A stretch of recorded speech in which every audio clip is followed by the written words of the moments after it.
Welcome to A Rare Reality, a podcast powered by Jordan's Guardian Angels. I'm Christina Janes, Director of Outreach and Content Development for JGA, and I am joined by a very, very special guest today. Randee Halvorsen is with us, and Randee's daughter, Jessica, is living with Jordan syndrome and is one of our older adults who's living with Jordan syndrome. So this is a special conversation for all of you parents out there who have said, what comes next for my child? And Randee, we are so grateful that you're here to spend some time with us today. And tell us all about Jessica and your journey. So thank you for being here. Yes, I'm very excited to be here and very excited to share about my journey, and hopefully it can help some of the other families. Yeah, I definitely will. I mean, for those who have not heard your story, tell us about Jessica, how old she is, where she is, and Yeah. tell us about your girl. Okay. So Jessica is my youngest daughter. She's 25, but I must say that she will be 26 on July 8th. She Mhm. would make that very clear to everyone if she were here today. She is just such a loving young lady. She has a very tender heart for everyone she knows, Yeah. and always greets with a hug, is very compassionate to other people. So she's really a lovely girl. In spite of her challenges, she's quite amazing, and she has amazed us over the years Yeah. with what she has accomplished. She was diagnosed about going on 6 years ago with Jordan syndrome. It was a lifelong search. I knew early on that there was issue with Jessica health-wise. Mhm. She had seizures early on, 12 hours of age, and those seizures continued on and off through her first year of life. And then they did resolve. She had low muscle tone, was also one of her first symptoms. Right now, she went through life skills in school. She was a residential student at a school, Yeah. which was a big step for me. I never thought I'd be sending my 9-year-old to a residential program. Right. I mean, that was very difficult, but in retrospect, it was one of the best things that I did for her and her learning life skills and be able to gain a lot of independence. And she moved out into a group community living arrangement or a Yeah. group home um, almost 2 years ago Yeah. now. And is thriving, right? I mean, just really She enjoy. is. She Yeah. is for the most part. The adult world and navigating that world is very challenging on Mhm. my end, on Mhm. the end of the parent. But she's doing quite well. She works. She has a couple of volunteering jobs that she does, Yeah. and she has a paying job. So that's very exciting. Yes. And she is very active all day. She's out of the house for at least 6 hours a day doing various activities. And really loves to be part of the community Yeah. and So she's busy. participate. Yeah, She she's is busy. busy. Got a lot going. She's busy, which is good. Busy is good for Jessica. Yeah. Busy is good. Sure. It keeps everything going, right? It does. I Yeah, want to take you back a little bit because you said a sure. lot of things there in that beginning section. You know, you're one of the families who went on this lifelong journey of trying to figure out what was going on with your child. And she had a much later diagnosis. So what was that like for you to Mm. know that something was happening? I mean, you said seizures at 12 hours old. Yeah, I mean, yes. what was that search like? Terrifying, Yeah. frustrating. It was at the very beginnings of the internet. Mhm. So Google was not at our fingertips then. Right. But we did have the internet, and I spent hours upon hours searching. It was lonely. Yeah. Excuse me, all I really longed for was to really be a part of a group, to find out, of course, what would be next, Hmm. to connect with people as a young mother. Um, and so that was really, thinking back on that stage, was one of the most challenging times of my life. Yeah. The fear of the unknown, I would imagine, is Oh, the fear of the tremendous. unknown it's immense, and it still can be. Yeah. But I've learned over the years how to, I don't go there like I used to Yeah. when Yeah, she was younger. I understand that. Yeah. How did you get your diagnosis? How did that work out for you guys? Over the years, before it was possible to do exome testing, Mhm. I was involved with genetics at Children's Hospital of Philadelphia, and they would test certain chromosomes that she felt like she had the symptoms, the outward symptoms that would fit into that disorder. Yeah. And then when she was about to age out of the pediatric system at age 19, we were at her final pediatric well check. Hmm. And her doctor just said, why don't you go back? It's been years. Go back to genetics at CHOP. This is one of your last chances as in the pediatric system, which has many more resources than the adult system. And try again and see what they have to say. There's other things available now. And we went back and exome testing was available. Yeah. And we were both tested. And lo and behold, after 20 years, I got a diagnosis. Uh, Really didn't change anything per se, but it was really just, when I still think about it now, it gives me goosebumps that sure, I me too. finally had a Mhm. name for what was going on. Yes. I mean, that's the moment that you're right. It doesn't change anything, right? I mean, you're No, still but going through the day to day, but now you have an answer. I mean, yes. after all these years, you have an answer. Yeah, yeah.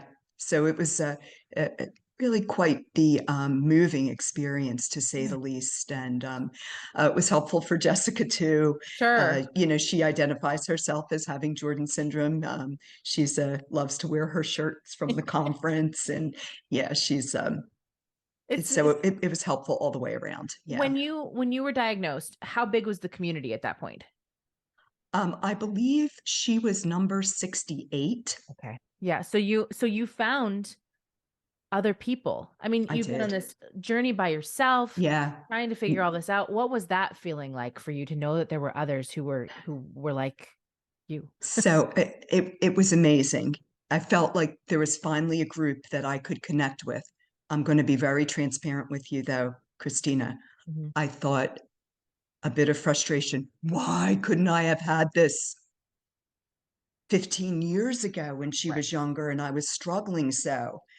And that Right. part, it was like, oh, but it was really it's been amazing to be connected with people and see how things come full circle. Here I'm sitting today, and I'm able to talk to families who were in my shoes many years ago, and they have support.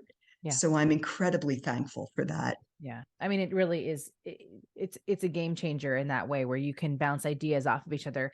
They It have the is. luxury of being able to talk to you and hear about your experience and also see Jessica's life in motion because she's Hmm. doing things that some of the other children may be able to do down the line Yeah, you just and don't know. right. And Yeah. so it's hopeful in that way, which is what we Hmm. always try to provide for our families is that there's hope and there's lots there.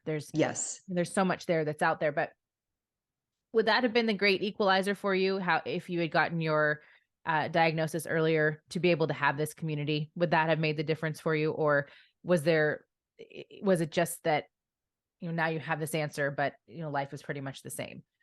Um, so I really feel that getting the if I would have gotten an answer back then, I think that it would have been very helpful for me to have been able to connect for my processing of having a daughter with special needs. It would have helped, having a name would have helped me process it. A syndrome would have helped me process it. Um, Again, it didn't change my care for her in Right. anything I would have done. Um, and as when I look back on it, it is for us and the age that Jessica was, it is life as usual. Right. Even though we have a name, it's amazing, and I have that connection with others. It's I feel like it's so much more significant when your child is younger to Mhm. have that cohesiveness of other parents who are going through this, Mhm. because you naturally compare your children to other people's children. And having, Yeah. for the young families now, having this group and having a diagnosis is a game changer. It really 100%. is. Did Yeah. that answer the question that Yes. you were? And Okay. having each other too. I think that that's where, shared experiences and all of that is it's so important. I mean, and I think that's part of the reason why there was this request for parents of older adults living with Jordan Yeah. syndrome to tell their stories, because we haven't really, when we do that, you guys share amongst yourselves, but to be able to put it in this forum and keep it and have it Yeah. be, sort of a reference tool for lots of these families. I think it's incredible. Yeah. Um, some of the questions that we also had, as I look at my notes here, um, lots of questions about schooling. I mean, Hmm. for Jessica, was that different because Hmm. you couldn't go to the schools and say she has Jordan syndrome. No. I mean, that wasn't available at that point. And No. so how was your experience with going through the schools and all of that? Yeah. So in elementary school, they were quite accommodating back at that time. Mhm. And Jessica had low muscle tone. She had pervasive developmental disorder, was what they called it then, PDD. Mhm. I don't believe they use that term anymore. She has mild intellectual disability. Mhm. I mean, at the time, we were still saying mental retardation. I know people that sounds very harsh this Right. day and age. And But you look She back had 25 also, years ago, it was different in 25 it years was, yeah, yeah. We were phasing out mental retardation, but it was still used. Even in ago. Pennsylvania, the agency was called mental retardation. Yeah. Yeah. That's Now, the obviously state things agency. have changed, but at the Yes, time, yes, yeah. they have. In elementary school, it was a very positive experience Mhm. until she was in fourth grade. She was mainstreamed in Mhm. and for certain classes, and she received full-time learning support, and it was great. When fifth grade came, the end of fourth grade came, the school district basically told me they didn't have anything for her moving forward. So I And was, what's that experience like? How I how was, do you not how do you not? yeah. So at that time they didn't have anything to support her. So they gave me suggestions of other programs Mhm. that would be available. I did explore them, none of which fit my daughter. Right. Um, and that is where my journey really revved up of advocating for Jessica. Mhm. I found a program for her, and uh, it was um, it was an excellent program. And the school district did agree to send her there, and which she did go to from the age 9 until she was 21. Mhm. There were bumps in the road, but so schooling, that was a strict life skills program. And after age 21, which is graduation age for anyone with an IEP, Mhm. um, she went to a extended life skills program, actually in another state, Mhm. which was quite the also quite a step for me too. Sure. And she did well, but she did it for a year and she did well. And that's really her school journey. Mhm. So everything was fine while we were in the school district until about fourth grade, Yeah. when they said they didn't have anything for her any longer. Which you're grateful that things have come a long way since then, but it's regardless, it's hard to believe that happens too. You think Yeah. that, okay, Oh, well, yeah. Yeah. you don't have anything in place now, then let's put something in place. I mean, Yes. if you have to grow and evolve when you have these children You who are sure in your do. care. And it just wasn't in existence then, not in our Yeah. school district. And really the recommendations that they gave me at the time, I was a bit mortified because they involved uh, emotionally disabled children that were aggressive or violent. I just thought, this is This is not not her. for She my does child. not fit No, in here. but also to Yeah. know Jessica is to feel her and to know that she's the sweetest soul. I mean, Yeah. it just doesn't, you couldn't Yeah. even imagine putting her in something like that. Do you Yeah. think the program she was in was beneficial over time? Absolutely. Yeah. Absolutely. Yeah, the life skills program. I know every state is different, Right. and country, we're talking international, there's resources are different all over.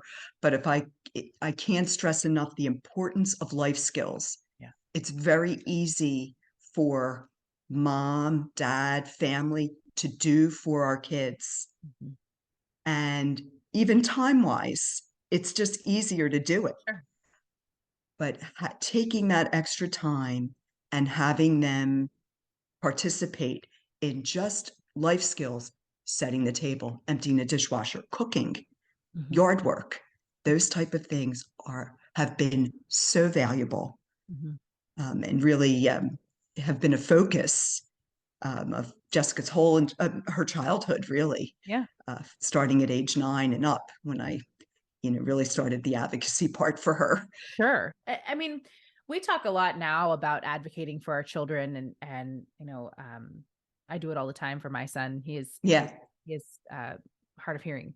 And so, Oh, okay. we have to spend a lot of time in the schools, and we spend Hmm. a lot of time advocating, and you put on that hat and you go to town. You It's do. it's Yeah, you do. what was that experience like for you? Because I know my own experience has been that you have to dig deep You and do. you just do it, and you're going to figure it out, whatever that looks like, right? I mean, Yeah. what was your experience like as an advocate?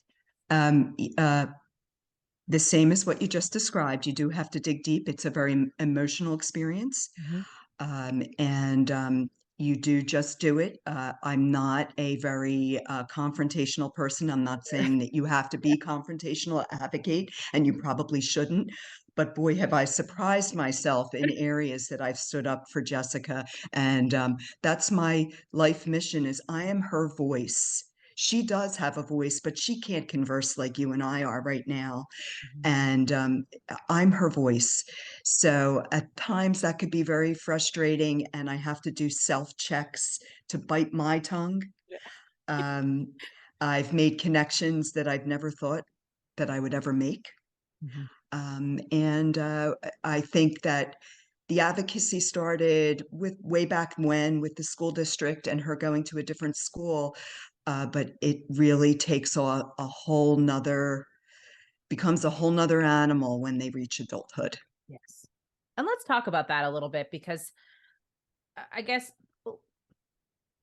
I want to get to adulthood, but I think there's a step in between there that a lot of our Hmm. families are wondering about. And they're Okay. wondering about, how do you do? I mean, you have adolescence, right? And then you get into your teen years and you're like, oh Yeah. boy, this is a whole Yeah. nother ball of wax, right? Sure So is. how do Yeah. you deal with the hormones? How do you deal Uh, with puberty? How do yeah. you deal with that shift in time Uh, from kid yeah. to teen to, I mean, To we'll get to adult. adulthood, but Yeah. what was that like for you? So in many ways, Jessica was not much different than my other kids. Uh-huh. Um, she had her moments. She frustrated me, challenging, so on and so forth, just in different ways. Hmm. In different ways, she wasn't, staying out past her curfew or anything Right. like that. But her challenges, she had her own challenges that we had to deal with. Hormones have been a struggle, and particularly for Jessica, and they still are, especially around the time of her cycle. Mm-hmm. This is a really difficult time. I thought when she started with her cycle, it was going to be a big deal in the actual logistics of care. Right. Nope. No, Mm. that was fine. She's fine with all that. But the hormones before, and it increased her anxiety level, Mm. really to the point where it could be totally non-productive. Got So it. we still have to work through that. And that was a big change into the teen years, really trying to navigate that, get the correct behavioral supports, Hmm. figuring out that that's why she's having these huge bursts of anxiety. Yeah. Because at first you don't connect the two. Right. And then we had to figure that out, collaborating along with her staff at school because she was a residential student, and trying to be creative and coming up with ways to help and support her, usually for 8 to 10 days prior to her period each Yeah. month. And Yeah. she still continues to need that same increased level support during that time period. Mm. So, though teens are hard, even with typical kids. Mhm. They were challenging with Jessica just in a different way. So the challenges are there, different hormones for her were tough. I've even talked about that with some other moms Yeah. within the Jordan's Guardian Angels group to see, same thing. Is anyone else experiencing this with their girls Yeah. at this age? So And best practices, I mean, what I guess it varies per child, but did you find anything that happened to help you guys through that process?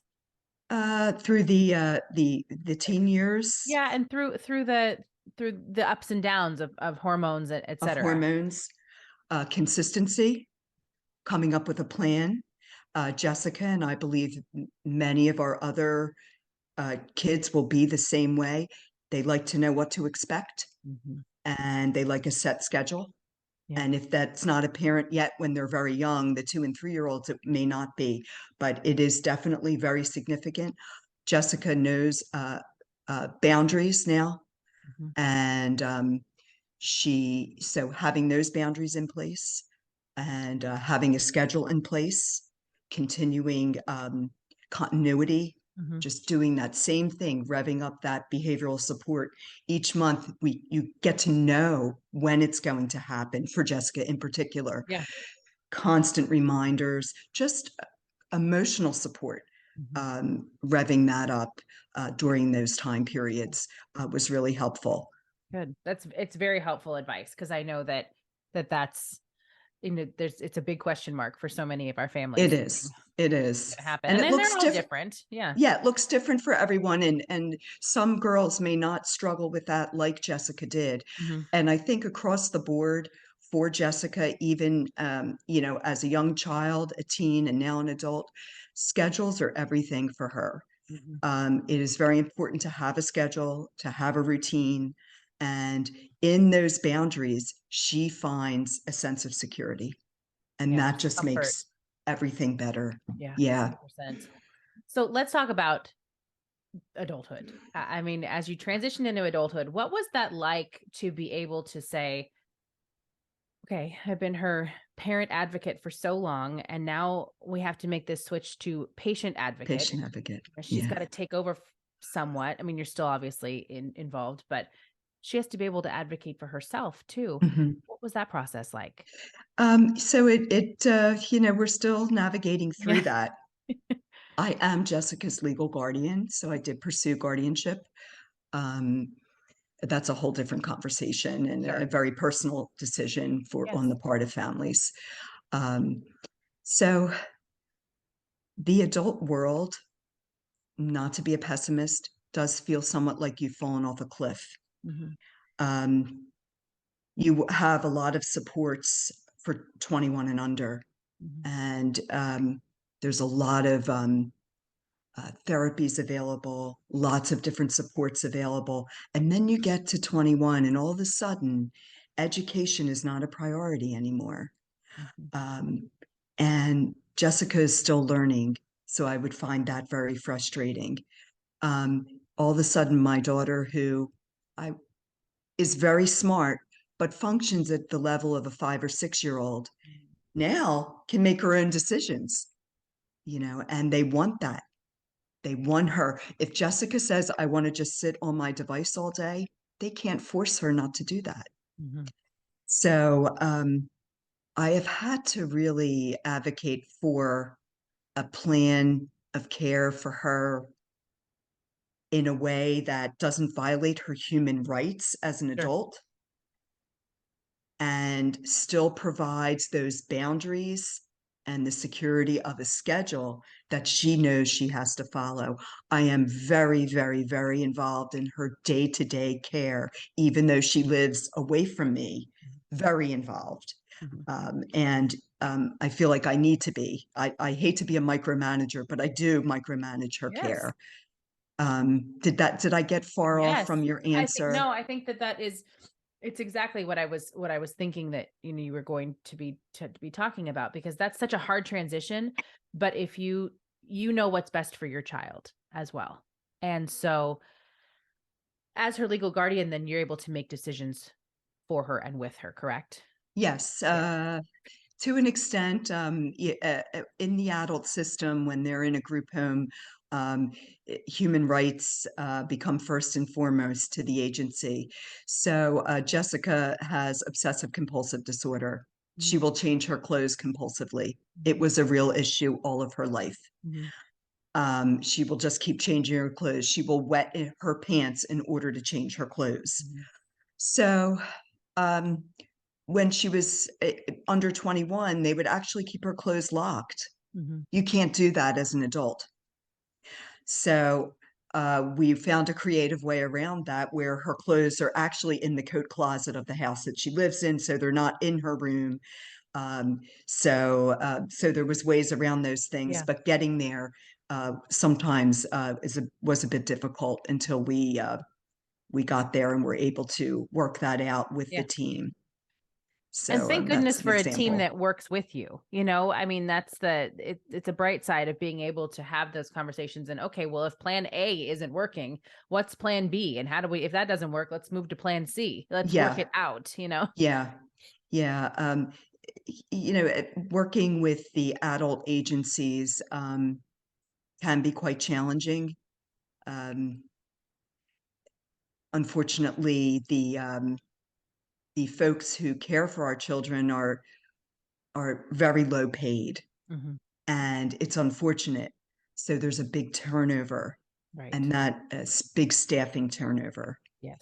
And that is an ongoing challenge for me that I am talk to me in another 5 or 10 years and I'll tell you how I'm doing with that one. So Right. constantly advocating for staff. Yeah. And And sooner get to know someone and figure out a routine with that person than there's there somebody they else. go. And it's rough on Jessica whenever there's a change. So Sure. yeah. Yeah. It's difficult.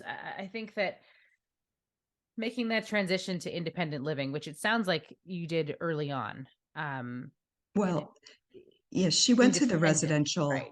school.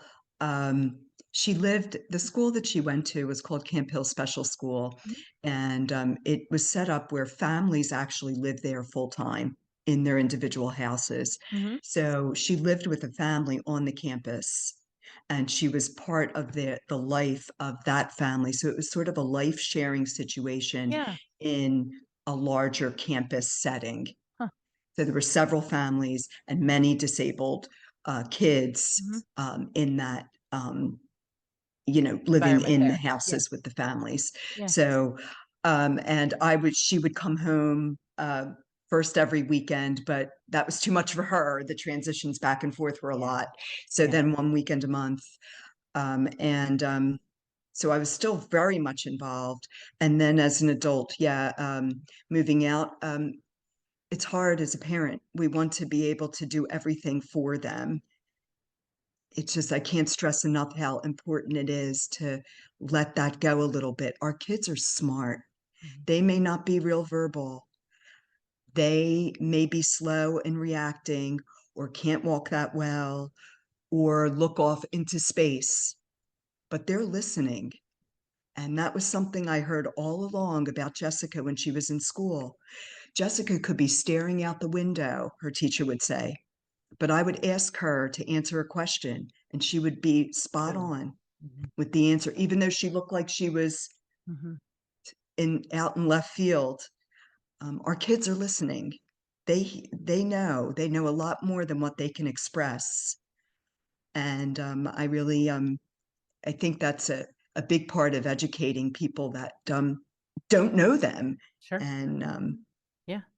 They're listening. They're present. They're very bright. There's very, so much that yes, they can they give might not people. test out that way, Right. but believe me, they're not, they're really, really very bright. It's Yeah. in there. Yes. It's in 100%. there. I think another question that comes up from our families too is sort of planning for the future.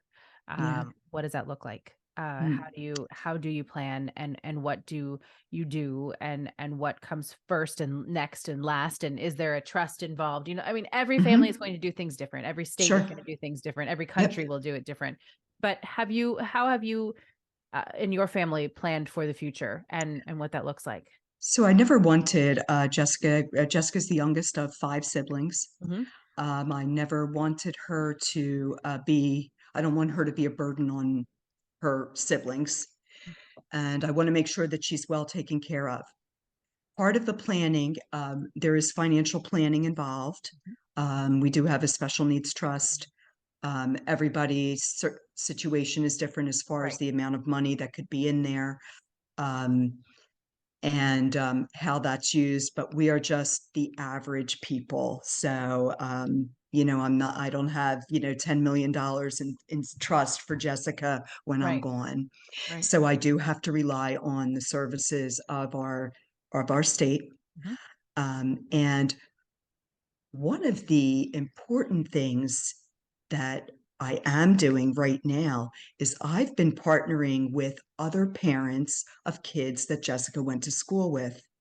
And we're actually working with a couple of different state agencies. So I think thinking outside the box is Sure. something that parents should do. We're working with a couple of state agencies because we want to have a model where we have houses for our kids.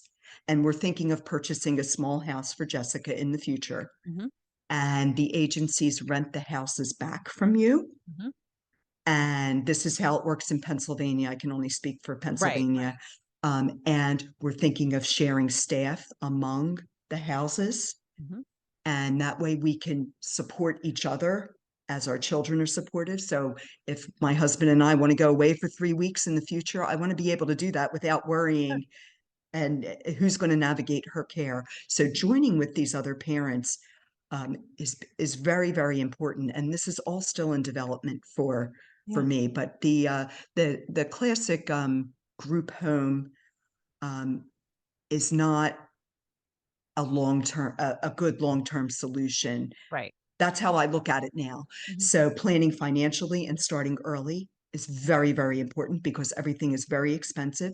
And as an adult, if you want those extra things like music therapy, equestrian therapy, Mhm. um, massage, or whatever else Mhm. is available, you have to pay for those.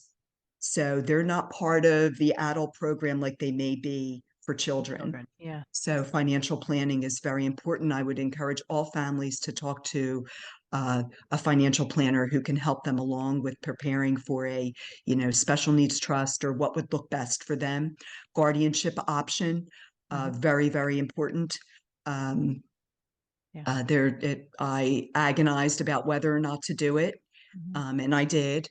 And if anyone wanted to talk to me further about that, I'd be glad to share more and what that Sure. journey looked like. But it was a big deal for me to say that my daughter's an incompetent, is Mhm. basically what you have to say in court. Yeah. Um, uh, in order to get placement as an adult in Pennsylvania, I needed to say to the state that my daughter did not have a home with me. Mhm. That's a horrible thing to have to say, horrible. That's But heavy. that is how she was able to get waiver funding services in Pennsylvania. So I Mhm. literally had to say, and it's like Breaks heart your heart. wrenching. Sure. It does. I mean, Right. like, how could I say that? But that's sometimes you have to navigate the system. So you need to get to know your system, get a supports coordinator Yeah. before they're finished high school, Mhm. and be working with that supports coordinator and get to know what is out there in adult services. I started that planning when she was about 15.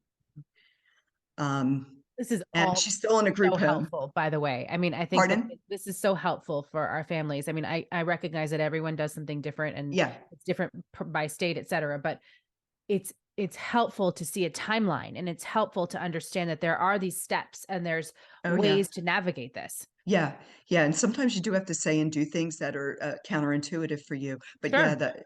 the families should start planning when young financially, and then get involved with the state agency and the supports coordination agency Mhm. early, 14, 15 years Yeah. old. They should really be involved and start searching for options as an adult. Depending on the needs of their child, because there's such a wide spectrum within Jordan Sure. syndrome. Sure. Yeah. There's So, so many different ways to yeah. deal with it. Um, Thank you for being so candid about that because I know Oh, that sure. it's tough and I know that it's it's something that a lot of people are going to be navigating, but It it's is. honest. It's honest, and Yeah. it's so transparent, and it's what everyone needs to hear and see, that they're not alone. No one's No, alone. no, and connecting with other families, be whether they're out of state or whatever, just connecting with them, other parents with similar aged Mhm. kids. Um, we get together routinely, these three other moms and I, and we just talk about what our plans are for the future. We have a vision of where we want our kids. We share a similar vision, and we work on that. And we're working towards something that is thinking outside the box. Mhm. And I think that that's what families need to do in the adult world. Yeah. But you need to start planning for that years before. Yes. Make sure that Years that's on your before. on your radar. Oh yeah, Yes. yeah. I think that one other thing, and I don't want to miss out on this, our families have asked a lot about um, tremors and Yeah. navigating the medical world. Obviously, everyone is different, but did you Yeah. experience the tremors with Jessica? Are you experiencing that now? Yeah, yeah. Jessica has significant tremor. Mhm. She had tremor even when she was very young. I can't tell you uh, how old. She had intention tremor from the time she was preschool age, and always, when holding a glass or trying to hold a pencil, she would use a weighted pencil. She can't really write well at all, Mhm. but she would use a weighted pencil, a large pencil. And tremors have not gotten any better Mhm. over time. They've actually gotten a little bit worse. Mhm. She will say, "Mom, why am I shaking like this?" Yeah. We thought maybe it was medication related.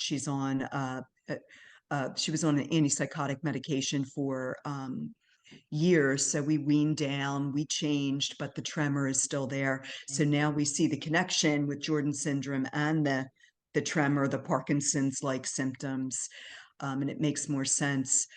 Um, as far as navigating tremor, it's just something that we deal with. Hold your glass with both hands. Mhm. She cannot write. She cannot use a keyboard, but that's also due to her attention Yes. deficit issues, looking at all these keys. Yeah.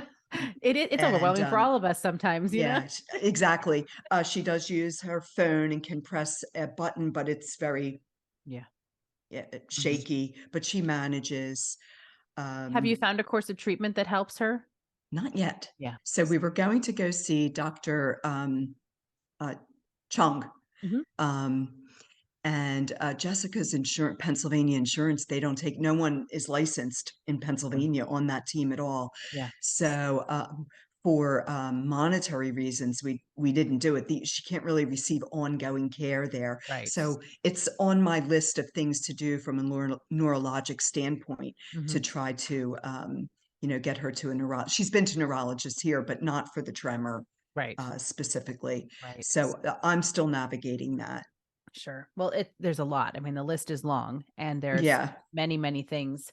Um, I think it's interesting because we look to Jessica as a very independent, very uh, she's done so well. And when you meet her, she's so able. To a lot of the families, she's been Yes. this sort of this model of what to look forward to, and you think, okay, Mhm. look, Yeah. look how well she's doing. Yeah. um it's a beautiful thing to be able to share her story Yeah. and to talk about what you have been through and what your family has Thank been through, and thank you. there's a Yeah. lot there. Yeah. I think we could probably talk for hours on Oh, multiple goodness. Yeah. multiple topics. Goodness. I mean, we And could get please, into meds and managing right, and behaviors I and think this is the first of many, because we're scratching the surface today on yeah. growing with Jordan syndrome and what that experience has been like. Yeah. But what's your hope for Jessica for the future, for now, and for going forward? My hope for Jessica, of course, would be that there would be medical help for some of the symptoms, especially behaviorally, that she experiences. Mhm. But my hope for her is that she would have a meaningful life with meaningful work and meaningful relationships Jessica wants to get married. She wants to have a boyfriend. Mhm. She wants to do those things. And you don't have to do those things to have a meaningful life. But that's my hope for her, and Mhm. that she would have a level of independence and the support around her that would enable her to do that. Yeah. So we hope for all of our kids, right? You Of want it to be course, of wonderful. Mhm. course. Yeah, I think Yeah. it's wonderful. And um, we're gonna have a lot of families who are listening to this and Okay. taking it all in. And what's your message for them, whether they have very young children who have just been diagnosed or Yeah. those who are older, across the board? What's your message for our families? Stay strong. Prepare yourself to be an advocate. Mhm. The old cliche saying that the days are the days are long, but the years are short. And that is very true. Connect with as many people as possible. Think outside the box. Mhm. Um, keep those connections going and expect high expectations from your kids. Mhm. They can do it. Push them, and don't be quick to jump in and do for them. Take care of yourself spiritually, stay connected spiritually, emotionally. Do whatever you need to do to stay strong yourself. Yes. Oh, so many things there, Randee. Oh my goodness. It's I could the keep going on. we could get into self-care. We could get, I mean, Yeah, there's it just branches off into a whole, yeah, yes. we could go off on several different rabbit trails with, looking back over the years and looking forward. Yes. I guess there's one more thing I can say too is that just look at today and don't look too far into the future Mhm. with what your child is going to be like, because that leads to a lot of anxiety in many ways, at least for me. Yeah. When I started to focus on now, I got strength for today and I got strength for tomorrow.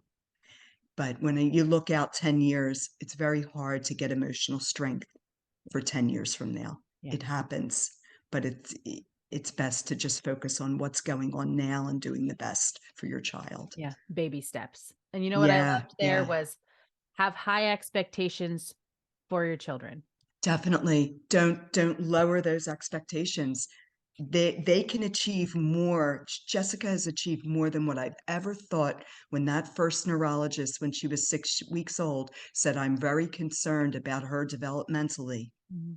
and my world came crashing down. I thought Jessica would never do anything but lay in a bed Mhm. and do nothing. And she has exceeded all those all those expectations and all those scary thoughts that I had at Yes. that time. And I know so many of these kids, I can see it in them. I see her, I see Jessica in them when I look at these other little kids. And yeah, just keep those expectations high Good. for our kids. Well, you are an inspiration to so many in our community, and I cannot stress it enough. I'm so grateful that you would come on and tell your story and be so open and so honest and candid about it all. Um, uh, Thank you, because this is going to be You're so welcome. helpful for so many I people. hope so. And my goodness, Randee, I'll be calling you again because Please do. Please you've do. There's a lot changes. more to say that Yes, there's in so other much. conversations. Yes, and I think that we can really be a resource in these conversations. Yeah. So, Yeah. I would thank love you. that. Thank you, and please give Jessica a hug from all of us the next time you I see her, will. and I we will. hope to Thank see you for you. having me. Yes. Oh, thank you for being here. And for all of you who are listening who haven't heard our podcast yet, please check it out on Apple, Google, Spotify. It's on our website, jordansguardianangels.org, and also on YouTube for translation services for our families who are around the world. Randee, thank you again. Yeah. Thank you. And we'll see you all very soon.